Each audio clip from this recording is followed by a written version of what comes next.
Hello, everyone. Mr. Martella back here today with the final installment of our earthquake series. This would be part 5. And in the last video, we talked a lot about earthquake magnitude and the dangerous effects of earthquakes, fires, um, liquefaction, tsunami, building collapses, and people being hurt and killed indirectly from the shaking of the ground. So, today, what we're going to take a look at is our ability to predict earthquakes, some of the highest risk areas in the United States based on earthquake probability. And we're going to finish off today by talking about how we can earthquake proof our structures so that they can, we know that we can't eliminate earthquakes. So we have to deal with them if we're going to live in tectonically active areas. Okay, so we'll take a little bit of a look at some things that we can do with our structures to reinforce them so that they can survive the shaking from even the highest magnitude earthquakes. All right, so let's start with the idea of predicting earthquakes. If you were to come and ask me, Mr. Martella, can we predict earthquakes? Then my answer to you would be no, because I know what you're really asking is, can we predict the day, the week, maybe even the month that an earthquake is going to strike? And that is just not the case currently with the technology that we have. Um, we can't predict the day, the week, the month, or right now, even the year that an earthquake may occur. What we can do is give what we call a long-term probability that an event may happen. And this is what we've done with the San Andreas fault. The current prediction for the San Andreas fault is what you see on your screen. There is a 99% chance that in the next 20 years, there will be an earthquake of magnitude 7 or above on the San Andreas fault. And that's the best that we can do, these long-term probabilities. 99% is pretty certain, okay? But that's over a 20-year period, okay? So we know it's going to happen. It's really just a question of when and how big, okay? So as far as earthquake risk goes here in the United States, this is the most recent risk map released by the United States Geological Survey. And what you can see is the areas in white, blue, and green, that's from no risk up to a light moderate risk. Once you start getting into the yellows, the oranges, the reds, and the purples, you get into the higher risk areas. So if you take a look here at this map, I think that some of the areas here in pink, here's California, the West Coast, here's the Seattle area. You kind of understand already that these areas, because of the history, the nature of the San Andreas fault, maybe even some of you know a little bit of the history of the Cascadia subduction zone up here. We know that those areas are earthquake hotspots, so to speak. We also know that Alaska and the Aleutian Islands are highly active. If you think about it, I know that you've heard the term the Ring of Fire before, and it's amazing that I could make it through 5 earthquake presentations and not have mentioned the Ring of Fire yet. But we'll talk more about the Ring of Fire, which is basically the entire border of the Pacific tectonic plate. These are all Ring of Fire areas here in Alaska also. All right. So, if when you look at this map, I want you to think, where are the highest areas of risk in the United States? Maybe besides the ones that you already know of. You see here in Pennsylvania, our risk is quite low. All right. We do have a risk, but it is very low. You see here in South Carolina, this would be your Myrtle Beach area and places like that, that also has quite a high hazard risk as far as earthquakes. But I want to point your attention to this area right around the Mississippi River. Um, I'm quite certain that you probably don't know anything about what we call the New Madrid fault system, or anything about what is going on there or what has gone on there in the past. We're so busy here in the United States worrying about the West Coast and the San Andreas Fault that we don't seem to realize that we have a fault system much closer to us that has done real damage in the past, producing earthquakes that rival those of the San Andreas Fault. So, what am I talking about here? If you look at that area, you're looking at an area around Missouri, Tennessee, all right, and Illinois and Indiana and these areas where the risk is extremely high. Why? What has happened there in the past that leads us to believe that the risk is so high? Well, back in 1811 and 1812, there was a sequence of 3 earthquakes that happened over a period of about 3 to 5 months, that is now referred to as the New Madrid earthquake sequence. And if you look over here, you see this was the main shock. It happened at 2:15 a.m. local time, and it was a 7.5. The first aftershock happened a little bit before dawn, and it was a magnitude 7. All right. So you see, this was December 16th. Then in January, about a month later, a second earthquake hit, and it was a 7.3. Then a couple of weeks later, a 7.5. Back in the early 1800s, people had no idea about faults and earthquakes and things like that. People were just thrown out of their beds with the crashing and all of the banging and the booming that goes on with an earthquake. They described it as a great convulsion in the land. There were what we call sand blows. There were these areas where water and sand were ejected. They were almost like sand volcanoes into the air because of liquefaction.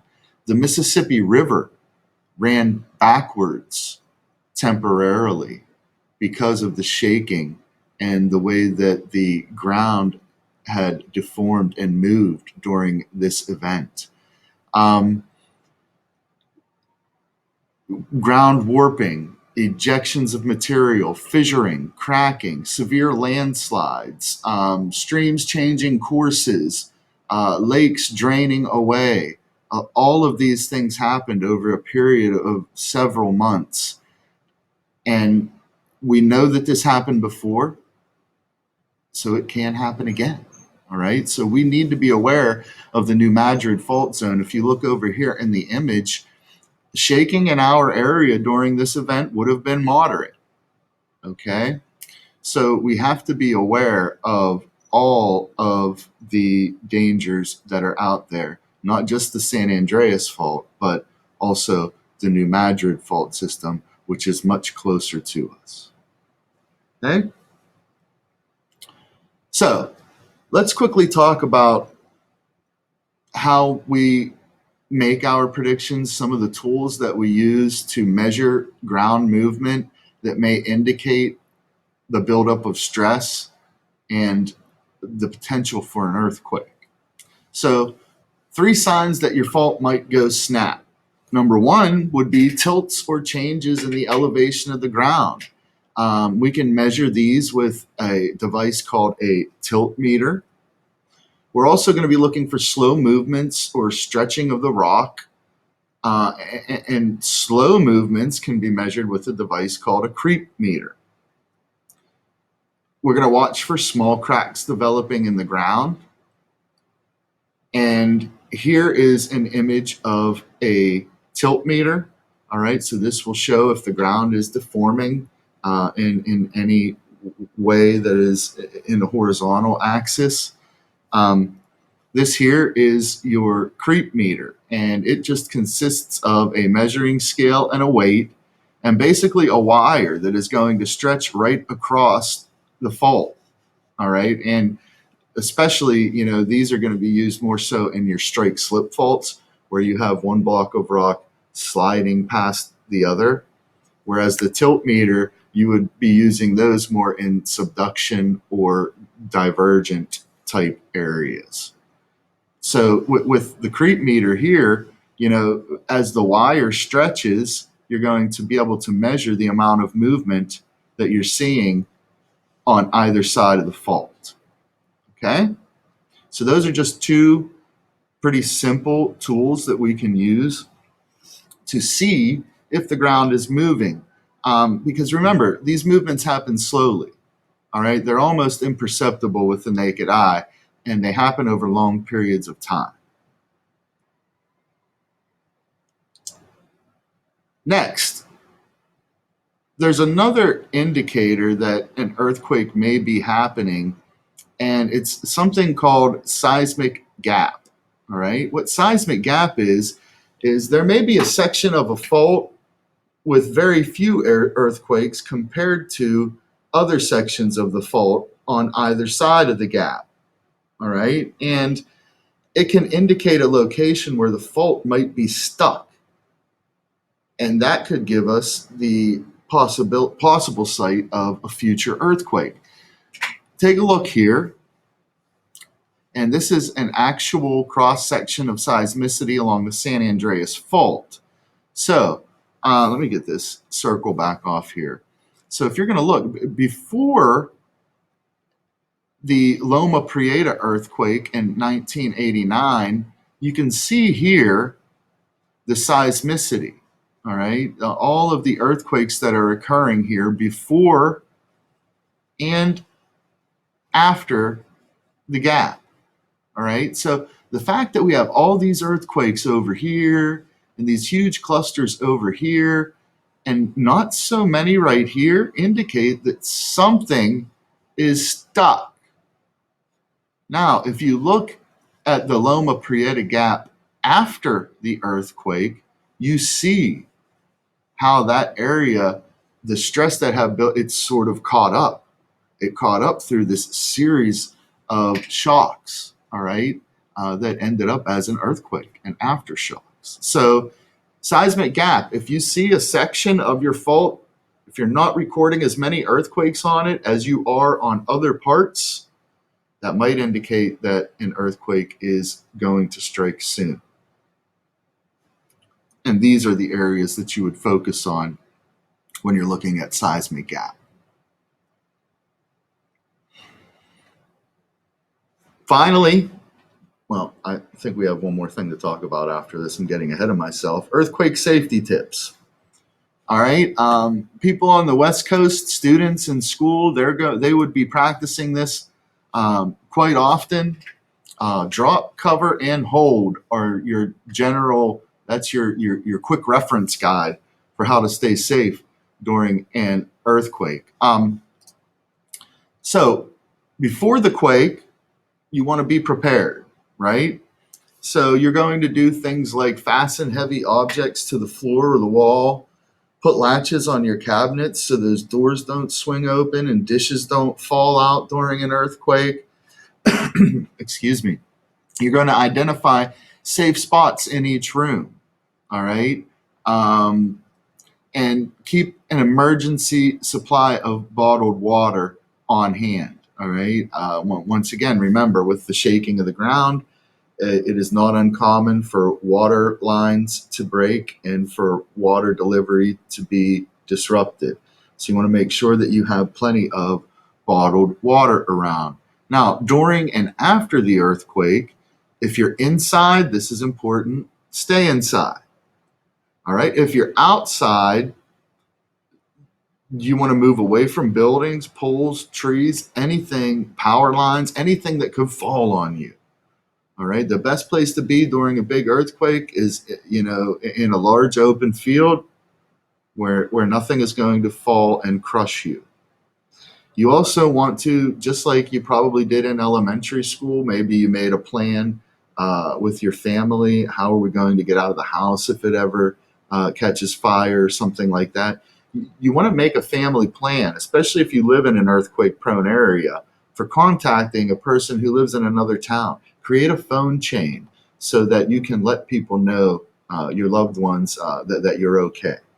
All right. So those are just the most basic of safety tips. Let me go back quickly to identifying safe spots in each room. Under a sturdy table, doorways are often reinforced. Areas like that, where, and obviously you want to be protecting your head first and foremost. Drop, cover, hold. As far as earthquake proofing goes, there are many really good technologies that people on the West Coast are already using as far as earthquake proofing their buildings. One of the most ingenious is called base isolation. And base isolators are simply these gigantic rubber cylinders that are actually installed underneath a building. All right. So when the ground shakes, the building shakes it with the movement. It's all about shake, don't break, right? If you notice here, there's also a big gap in between the building and there will probably be a sidewalk going over here, but this open gap is called a moat. All right. It doesn't make much sense to have these base isolators on here if you build your building in a way that the ground is right up against it. It still won't be able to move. You have to have an open space along with the base isolators so that when those secondary waves and those surface waves come through, the building can actually move along with the ground. So base isolators and moats are two earthquake proofing strategies. What you're seeing here is the idea of the shear wall, and it combines cross braces and the shear core idea. Here in this image, you see cross bracing. Triangles are a very powerful shape when it comes to engineering and architecture. The more triangles we have, the more weight can be distributed and the more strength will be added to your structure. You also see here the shear wall. Okay. They also show the moat and the base isolators in this image. And this would be what we call a shear core. If you have a tall building and it has elevators, then it's a good idea to put the elevators right in the center of the structure. Why? Because now the elevator shaft can be reinforced as a spine or a backbone of your building. All right. And this will hold its structural integrity as the ground and the building move. So here you can see a building that has incorporated cross bracing and shear walls in its design, and a lot more new structures in the New Madrid area, in California, and Washington, and those areas are being built using these earthquake proofing strategies. All right. that's part 5 of earthquakes. In our next meeting in class, we will be destroying Seattle. We will actually simulate I believe it's a 7 point, I can't remember, it's 7 point something earthquake in the Seattle area, and we will go through the process and we will watch what happens. All right, thanks for tuning in again, and we will see you guys in the next video.